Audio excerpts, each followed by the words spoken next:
Going deep backstage. My name is Billy Harfosh. We're here at High Street in Phoenix, Arizona at the House of Comedy. I got a special guest, Ali Siddiq. Ali, thanks for taking a couple minutes. Man, thanks, man.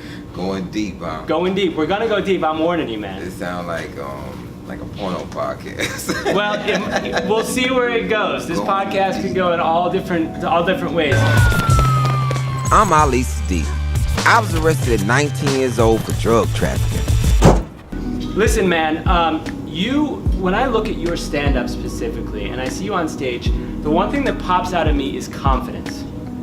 This is a funny thing. The most confident people in the world are the birthday singers in restaurants. The dude who, like, everybody's eating, and he just busts out, "Hey, everybody, it's Tina's birthday." That dude is very confident. So okay. I used to watch that dude and like, this dude is amazing. Man. He's commanding this whole room. I'm trying to eat, but I'm singing happy birthday. So you don't look at yourself as a confident person? I mean, there's a difference between being privately funny, me with the guys having a couple beers, versus on stage here in front of everybody. There's a big difference there. Yeah, it is. I think I'm more interesting. People find me interesting. That's okay. the thing. More interesting. Than confident. I think people find me more interesting. Your special last year, I think it was released last February. It's bigger than these bars. February 23rd. February 23rd. You now, can people find that, or was that just on Comedy Central? Just on Comedy Central, man. When are you gonna get that thing on Netflix? Can we rebrand or something? As soon as Comedy Central releases it, it's a thing, man. We keep getting them to run it. You know, we gotta keep fighting them to run it. It seems odd to have to fight a network that's centered around comedy right. to run a comedy special, but you know they have all this other programming. So me telling you, remember, or you may not remember, like I'm one of them kids that was on the bus, you know, talking about people because you know people was talking about me, so I was you know retaliating. So in prison it was mostly like that. It was like I would be saying humorous things that people could relate to. Because I say that all the time. So I don't want people to think that it's like a comedy program in there. Like they can go there and stuff. Hey, what a comedy program! It's no stage. So I would just the atmosphere that I was in, whether it was at work, you know, whether it was on the block, whether it's on the rec yard, you know. If I'm sitting there watching a game, watching somebody play ball, I'm commentating the game. I'm just saying what other people find it funny. It's like I practice a lot in the barber shop. Like I don't really go to open mics. I just go to the barber shop because it's the same atmosphere as when I was inside. You know, it's just a room and people just in there. And if I get your attention with what I'm talking about, then I won. People, comics and storytellers specifically, I think as you're talking, I'm thinking about Joey Diaz. I'm a huge Joey Diaz fan. I saw him last week in Tucson. They have incredible life experiences. You know, you doing time, telling jokes in the barbershop. Do you think that a lot of your talent is a product of just being a funny guy, like genetics, or do you think it's a product of where you grew up in Houston and the people you were around? I think it's a product of the people I was around. Mostly, yeah, it's not genetics because you know a lot of people in my family not funny, but it's the thing of being in the atmosphere. You know, like my uncle's a funny dude because he's in the same atmosphere that I was in. You know, and I could see it. You know, you have to be in certain positions and be lighthearted about things to know something that's funny. You know, if you in a shootout and it seems like it's not funny, but somebody in that position. Say something like your boy said, "Man, I don't think we gonna make it." And you like, that's not what don't say that. Don't say that. So keeping it light, even in the shootout. Yeah, even in the shootout. Hey, man, don't say that, man. Don't say that we not gonna make it. Oh man, that's not the wishes that we want. So interesting, very interesting. Now that you're in the public eye and you're touring the country, you're on television, we could list your resume. You're not living the same life that you used to. You're a known figure now.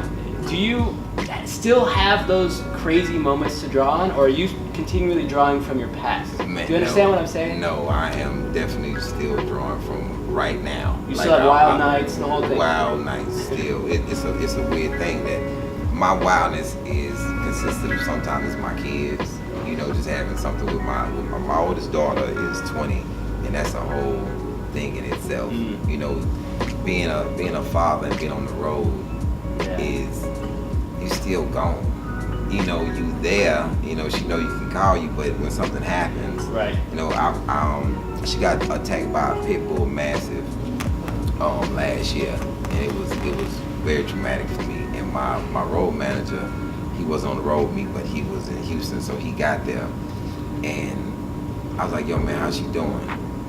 And she passed gas next to me. He was like, man, she alright, man. She in there passing gas. Sitting there farting. Now in this interview, you got compliments from Ari Shaffir and Joe Rogan on one of the biggest. I mean, I don't care how you measure it. One of the biggest shows in the world. What is that like? Like when you heard that they're shouting you out on the Joe Rogan Experience. They're talking about you. They're talking about how you're an amazing storyteller. I mean, what did you think when you heard that?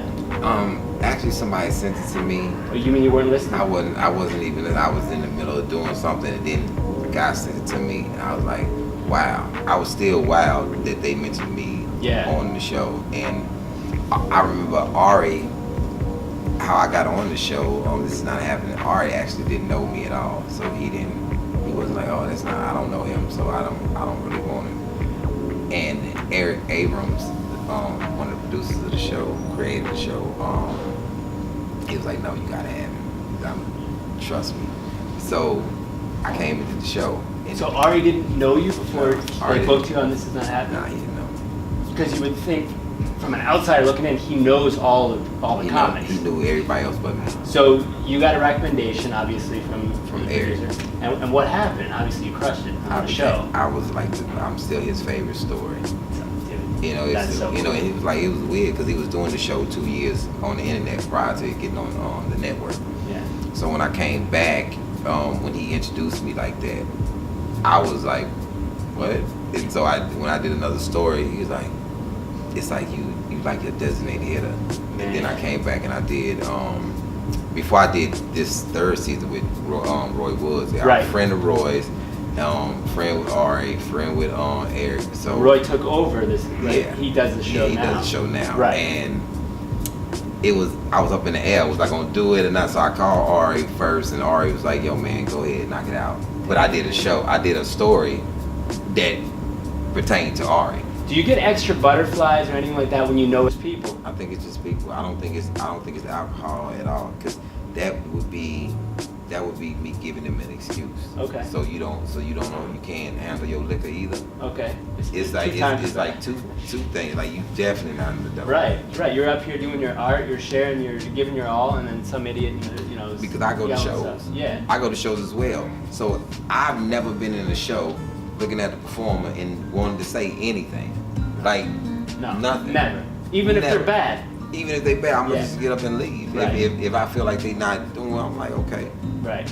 Yeah. But I've never been in a play. I don't even sing along at concerts. I didn't come in. it's like, no, it's your job, sir. Yeah. Don't ever put the mic towards me and think I'm gonna say anything. I'm like, you're gonna be on your own. It's gonna just be crickets. Yeah. People say like, who sings that song? Like Prince. Well, keep it that way. Yeah, let Prince sing the song. I got it. Listen, Ali, we're gonna let you out of here, but you didn't know the show is called Going Deep, and it's not a porno show, but it's Going Deep up here, okay?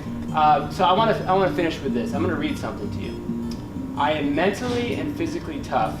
I have been tried and tested. I am always ready for whatever. I have lost so much, so I always warn people. I only possess half of a heart. I care, but then I don't. So today and every day, tell your people how much they mean. I try not to die alone. Do you know who wrote that? Yeah, me. You wrote that. Where does that come from? What is that? I was having some conversation with people. I think it was during the time of Anthony Bourdain and K Spade. And I was trying to explain to people that you should talk to people that's close to you and understand what they're going through. You know, a lot of times I may seem okay, but I don't be in the best state of mind sometimes. So when people push a limit, I'm talking about it could be something small. It could be something very small, like in a line. If I ask you to scoot back, I'm thinking that's the courteous thing to do. I feel like you're too close to me, so can you scoot back? If you get an attitude about that, then my mind clicks to something else. So whatever you want to do, I want to do. You know, and I'm very cold-hearted when I think that somebody's being disrespectful to me, and that's the message I try to tell people. Like somebody who went to prison and somebody who was in war, they had the same mental capacity. They had the same post-traumatic stress syndrome. Because most people don't think about they could be killed. For 6 years, I was in a place that every day it was a chance that somebody could kill me. Every single day. It wasn't a forethought. It was very close to my vest. That I was like, hey man, you could get in a situation where you can either kill somebody or be killed protecting yourself.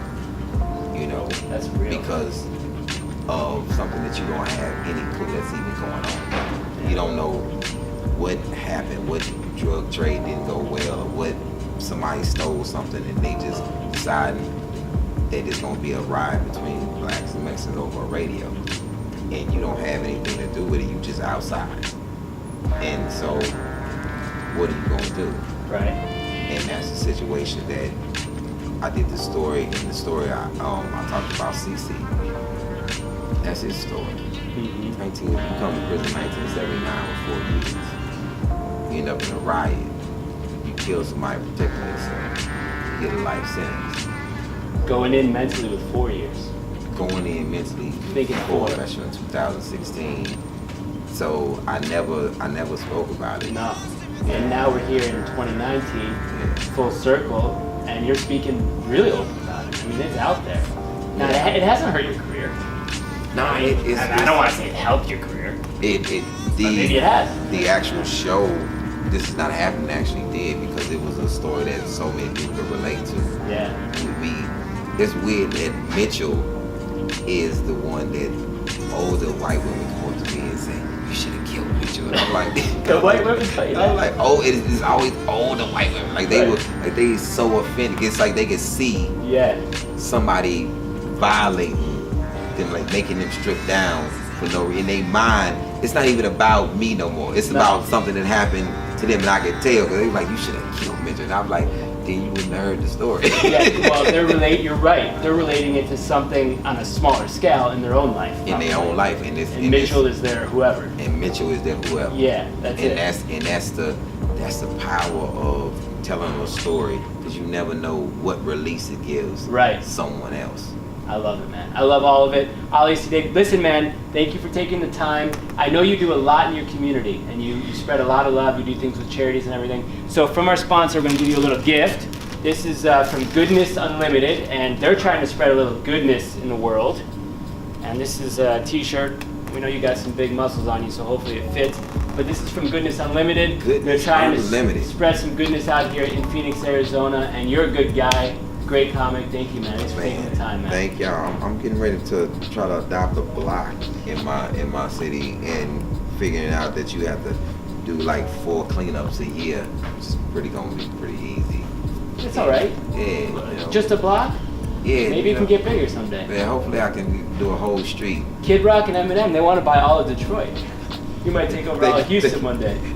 Detroit is definitely purchasable. Yeah, for sure, man. They'll pay you to take care of that. Ali, thanks a lot, man. Thank you I appreciate very much. it. Bye, everybody. That's great, man. I appreciate it. Thank you.